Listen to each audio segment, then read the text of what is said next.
नमस्कार, आप देख रहे हैं न्यूज़ 18 बिहार झारखंड और मैं हूं आपके साथ लक्ष्मी। ईरान पर किसी भी वक्त फिर से हमला हो सकता है।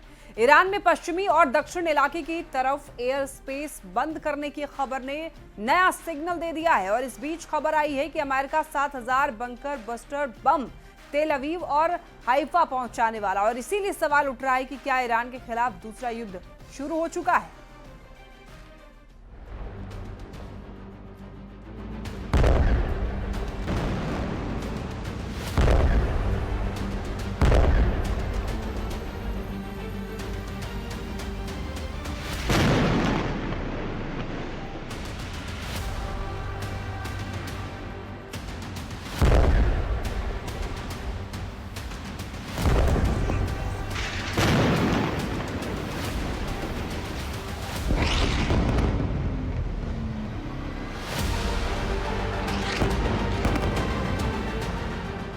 इजराइल का F-15 फाइटर जेट फिर तैयार किया जा रहा है। इजराइल के बहुत ही सीक्रेट एयरबेस से आई इस वीडियो ने तेहरान से लेकर मॉस्को और बीजिंग से लेकर दुनिया के तमाम हिस्सों में अलर्ट जारी कर दिया है।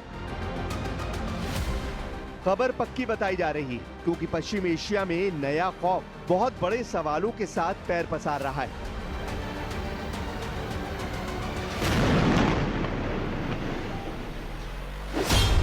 क्या इजराइल और ईरान का युद्ध फिर शुरू होने जा रहा है?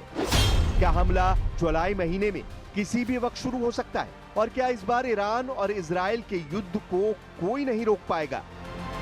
क्या ईरान पर बमबारी के लिए डोनाल्ड ट्रंप ने नेतन्याहू का हथियार गोदाम फुल रिचार्ज कर दिया है? क्या जुलाई में नेतन्याहू की एयरफोर्स फिर एक्टिव होगी और जो युद्ध जून में रुक गया वो अब जुलाई के महीने में सभी रिकॉर्ड तोड़ देगा?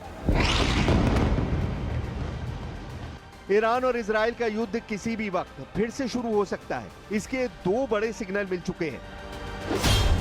पहला सिग्नल, ईरान ने संयुक्त राष्ट्र की परमाणु निगरानी संस्था AIEA के साथ सहयोग को बंद करने का ऐलान किया है। अब आशंका है कि निगरानी खत्म होने पर ईरान का परमाणु कार्यक्रम बिना किसी जांच के आगे बढ़ेगा और ईरान अपने 400 किलो यूरेनियम से 10 परमाणु बम बना सकता है। दूसरा और सबसे बड़ा सिग्नल, इजराइल को अमेरिका से 4,500 करोड़ रुपए के हथियार सप्लाई होने वाले हैं। अमेरिका की इस मिलिट्री मदद में इजराइल को 7,000 बंकर बस्टर बमों के लिए JDAM गाइडेंस किट मिलेगी, यानी joint direct action munition guidance kit. इसमें 3,845 किट ऐसे होंगे जो 2,000 पाउंड के BLU-109 बंकर बस्टर बम पर लगाई जाएंगी, जबकि 3,280 किट ऐसी होंगी जो 500 पाउंड के MK-82 बम पर लगेंगी। ये ट्रंप को नेतन्याहू को सीज फायर वाला तोहफा बताया जा रहा है क्योंकि युद्ध रुकने के साथ ही अब इजराइल की एयरफोर्स खुद को ऐसे बमों से लगातार लैस करती जा रही है। अमेरिका की डिफेंस सिक्योरिटी कोऑपरेशन एजेंसी को ट्रंप के विदेश मंत्रालय से मंजूरी मिल चुकी है। अब अमेरिकी कांग्रेस की मोहर बाकी है, जो नेतन्याहू के नए युद्ध को शुरू करने के लिए नहीं मिलेगी। ऐसे कोई आसार नजर नहीं आ रहे। वैसे भी ट्रंप ने ईरान की न्यूक्लियर साइट पर जब हमला किया तो उसके लिए अमेरिकी कांग्रेस से किसी तरह की मंजूरी नहीं ली गई थी। इससे पहले इजराइल को अमेरिका से बंकर बस्टर बमों की बड़ी खेप फरवरी 2025 में पहुंचाई गई थी। तब इजराइल के अशदोद बंदरगाह पर बहुत ही खुफिया तरीके से बम पहुंचाए गए और फिर ट्रकों के जरिए उन्हें इजराइल की सेना तक सप्लाई कर दिया गया। जब इस वीडियो को बहुत ही खुफिया तरीके से रिकॉर्ड किया गया था तब किसी को अंदाजा नहीं था कि इजराइल के अशदोद पोर्ट से गुजर रहे ये ट्रक ईरान से होने वाले युद्ध का सामान कंटेनर में भरकर ले जा रहे हैं। इन कंटेनरों में ऐसे बम लाए गए जिन्हें बंकर बस्टर बम कहा जाता है, ऐसे बम जो गहराई में बने बंकरों को भी तबाह कर देते हैं। अमेरिका अब इजराइल को 7,000 से ज्यादा बंकर बस्टर बम पहुंचाने वाला है। ये बम आसमान के रास्ते भी पहुंचाए जाएंगे और समंदर के रास्ते यानी कार्गो शिप से भी इजराइल को सप्लाई किए जाएंगे। ये एक तरह से इजराइल और अमेरिका के बीच बम हाईवे कायम करेंगे, जिसके टारगेट पर ईरान ही नजर आ रहा है। ये डोनाल्ड ट्रंप का नेतन्याहू को बहुत बड़ा और धमाकेदार तोहफा है। डर है कि इस तोहफे के पीछे ईरान से युद्ध का दूसरा राउंड लड़ने की तैयारी कर ली गई है।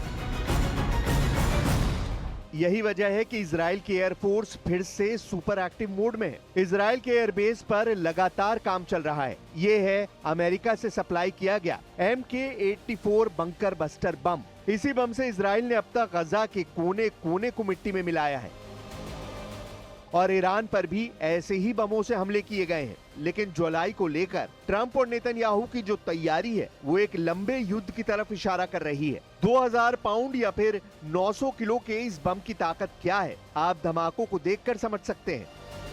जब ये बम गिरता है तो ऐसा धमाका होता है जो पूरी बिल्डिंग को गिरा देता है। ऐसी तस्वीरें पिछले 15 महीनों में गाजा में भी देखी गई और लेबनान की राजधानी बेरूत में भी देखी गई।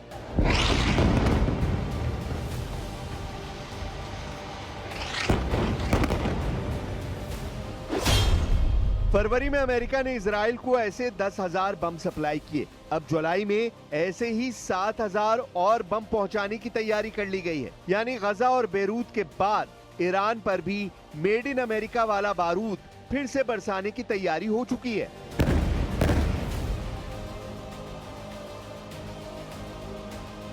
गजा से लेकर बेरूत और तेहरान तक इजराइल एयरफोर्स के विमान और इन्हीं बमों ने सबसे बड़ी तबाही मचाई है। इजराइल का ऑपरेशन राइजिंग लायन इस बम के बिना कभी शुरू नहीं हो पाता। ये बात नेतन्याहू और उनकी फौज बहुत अच्छी तरह जानती है। अब सवाल है कि BLU 109 बम और MK-82 या कहें कि मार्क 82 बम क्या ताकत रखते हैं। ये बम कितना बड़ा धमाका करते हैं, इनकी फायर पावर और दुश्मन के टुकड़े टुकड़े करने वाली थ्योरी क्या है। ये ऐसे बम हैं जो विमान से गिराए जाने के बाद अंडरग्राउंड बंकर तक पहुंचते हैं। इससे ऐसा धमाका होता है जिसकी वजह से इन्हें बंकर बस्टर बम कहा जाता है।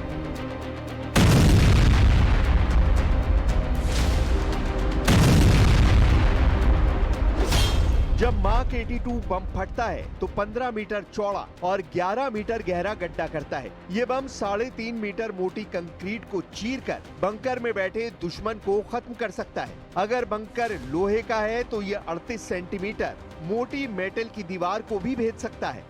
अब सोचिए कि 500 पाउंड का बम अगर ऐसी तबाही मचाता है तो 2000 पाउंड का बम तो 4 गुना ज्यादा तबाही मचाता होगा। इजराइल की एयरफोर्स ने 600 दिनों तक गजा पर बम गिराए हैं। 12 दिन बमबारी ईरान पर की गई है और ऐसे मिशन में अमेरिका के ही बंकर बस्टर बम इस्तेमाल किए गए हैं।